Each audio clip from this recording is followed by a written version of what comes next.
Welcome to food ഇൻഷി. ഞാനിവിടെ കുറച്ച് bread, അപ്പോൾ കുറച്ച് ചിക്കനൊക്കെ എടുത്ത് വെച്ചിട്ടുണ്ട്. ഇതാ ചിക്കൻ സാൻഡ്വിച്ച് ഉണ്ടാക്കാൻ വേണ്ടിയിട്ടാണ്. കുറച്ച് മയോണൈസ്, ഒരു മയോ സാൻഡ്വിച്ച് ഉണ്ടാക്കിയെടുക്കാം നമുക്ക്. കുറച്ച് ക്യാപ്സിക്കം, കുറച്ച് മല്ലിയില ഉണ്ടോ, ഇതെല്ലാം വെച്ചിട്ട് നമുക്കൊരു സാൻഡ്വിച്ച് ഉണ്ടാക്കിയെടുക്കാം. ആദ്യം നമുക്ക് ഈ ചിക്കനൊന്ന് വേവിപ്പിച്ചെടുക്കാം. ഇതെല്ലാം ഇട്ടിട്ട് ഒന്ന് വേവിപ്പിച്ചെടുക്കാം. പാൻ അടുപ്പത്ത് വെച്ചിട്ടുണ്ട്. കുറച്ച് ഓയിൽ ഒഴിച്ചെടുക്കാം.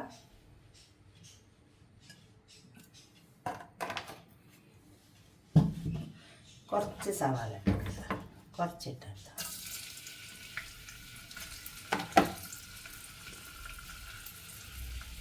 സാൻഡ്വിച്ചിനാണല്ലോ, അപ്പോൾ തന്നെ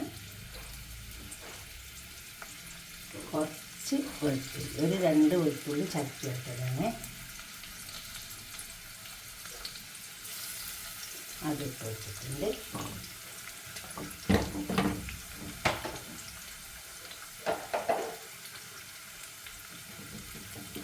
നമുക്ക് ചിക്കൻ വെക്കാം.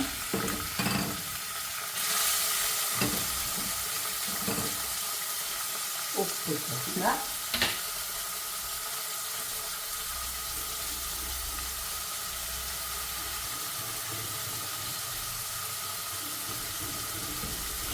കുറച്ച് സമയം മൂടി വെച്ചേക്കാം. ഇതിൽ തന്നെ ചിക്കനിൽ തന്നെ നല്ലോണം വെള്ളം വരും. ഞാൻ ചിക്കൻ ചെറിയതാക്കി വെച്ചതാണ്. റെസിപ്പീസാണ്. നമുക്കിതിവിടെ മൂടിക്കൊടുക്കാം. ചിക്കനൊക്കെ വെന്ത് വന്നിട്ടുണ്ട്. നമുക്ക് ഈ ക്യാപ്സിക്കം മല്ലി ക്യാപ്സിക്കം അതിലേക്ക് ഇനി അത് നമുക്കൊന്ന് ഇറക്കിയിട്ട് കുറച്ച് നേരം കൂടി ഒന്ന് മൂടിക്കൊടുക്കാം. കുറച്ച് നേരം മൂടിക്കൊടുത്താൽ ചിക്കനൊക്കെ വെന്ത് വന്നിട്ടുണ്ട്. അങ്ങനെ ഞാൻ വലിയ മസാലകളൊന്നും ഇടുന്നില്ല കേട്ടോ.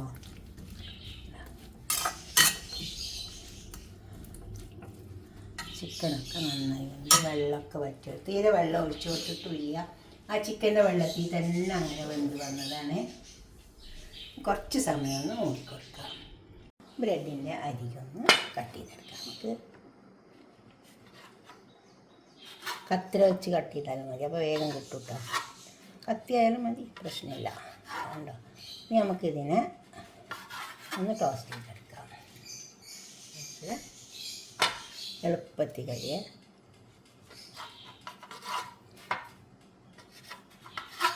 ഈ അരികുണ്ടല്ലോ, അത് കളയണ്ട കേട്ടോ. നമുക്ക് ബ്രെഡ് ക്രംസ് ഒക്കെ ഉണ്ടാക്കാനെടുക്കാം. അതേപോലെ അങ്ങനത്തൊക്കെ ടോസ്റ്റ് ചെയ്യാം. അതേപോലെ ടോസ്റ്റ് ചെയ്തെടുത്താൽ ചിക്കന് ഒന്ന് ക്രഷ് ചെയ്തെടുത്തിട്ടുണ്ട്. ഉണ്ടായിരിക്കും. നമുക്ക് മയോണൈസ് ഒഴിച്ചു കൊടുക്കാം. മയോണൈസൊക്കെ ഉണ്ടാക്കാൻ എളുപ്പമായിട്ട് ഉണ്ടാക്കിയെടുക്കാം. ഇത് 2 തരം സോസ് ഉണ്ട്. ഇത് നമുക്കിതിലേക്ക് ഒഴിച്ചു കൊടുക്കാം. ഒന്ന് മസ്റ്റേർഡാണ്, മസ്റ്റേർഡ് സോസ്. അത് നല്ല ടേസ്റ്റാണ്.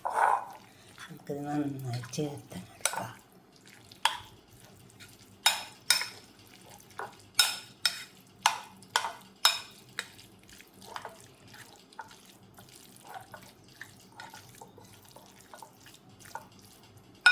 ഇനി നമുക്കിത് ബ്രെഡിലേക്ക് വെച്ച് കൊടുക്കാം. ടോസ്റ്റ് ചെയ്ത ബ്രെഡാണ്.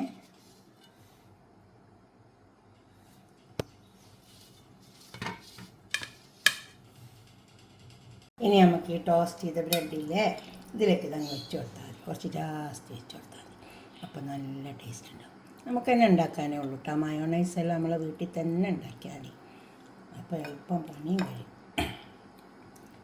കുറച്ചേരം ഉണ്ടാക്കി വെച്ചാൽ മതി. മയോണൈസ് ഞാൻ കോഴിമുട്ട കൊണ്ട് ഉണ്ടാക്കിയതാണ്. മുട്ട പുഴുങ്ങിയിട്ട്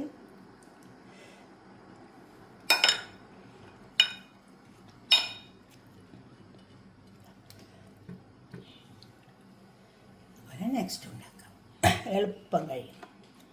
ഇതിപ്പോൾ നിങ്ങൾക്ക് ടോസ്റ്റ് ആക്കണമെന്നൊന്നുമില്ല കേട്ടോ. അങ്ങനെ തന്നെ വെച്ചിട്ടും കഴിക്കാം. നല്ല ടേസ്റ്റായി കൂട്ട്. അപ്പോൾ ടോസ്റ്റ് ആക്കേണ്ട ആവശ്യമില്ല. പക്ഷെ ടോസ്റ്റാക്കിയാൽ ഒരു പ്രത്യേക ടേസ്റ്റ് ഉണ്ടാവും.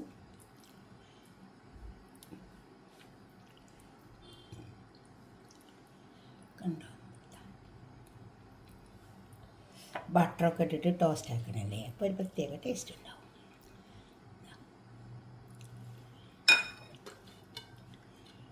ഇതിലേക്കാണ് വെച്ച് കൊടുത്താൽ മതി.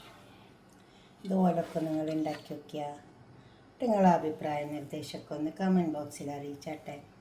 ലൈക്ക് ചെയ്യുക, അപ്പോൾ തന്നെ ഷെയർ ചെയ്യുക, സബ്സ്ക്രൈബ് ചെയ്യാത്തവരൊക്കെ ചെയ്യുക. നമുക്കിതൊന്ന് കട്ടാക്കാം.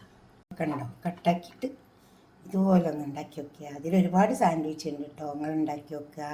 നിങ്ങളുടെ അഭിപ്രായ നിർദ്ദേശമൊക്കെ കമൻറ്റ് ബോക്സിൽ അറിയിക്കുക. ലൈക്ക് ചെയ്യുക, അപ്പോൾ തന്നെ ഷെയർ ചെയ്യുക. ഇതാണ് ഈ മസ്റ്റേർഡ് സോസ് എന്ന് പറയുന്നത്. നല്ല ടേസ്റ്റ് കേട്ടോ. തീർച്ചയായിട്ടും നിങ്ങൾ സബ്സ്ക്രൈബ് ചെയ്യുക, ലൈക്ക് ചെയ്യുക. എന്തായാലും ഇഷ്ടപ്പെടും. അപ്പോൾ ലൈക്ക് ചെയ്യുക, ഉണ്ടാക്കി നോക്കണേ. ഓക്കെ, അടുത്തൊരു വീഡിയോ ആയിട്ട് നമുക്ക് പിന്നെ കാണാം. ഷെയർ ചെയ്യണേ. അപ്പോൾ തന്നെ സബ്സ്ക്രൈബ് ചെയ്യാത്തവരൊക്കെ ചെയ്യും വേണം. Okay, by.